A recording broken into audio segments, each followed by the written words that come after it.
আসসালামু আলাইকুম প্রিয় দেশবাসী, কেমন আছেন? আশা করি যে যেখান থেকে দেখছেন ভালো আছেন।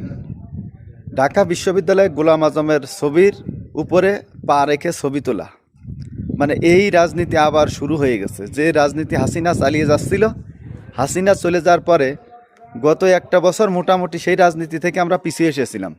আমরা জামাত, বিএনপি, এনসিপি, গণ অধিকার, আওয়ামী লীগকে ভারতের দালালি বাদে সবাই আমরা এক হয়ে গেছিলাম।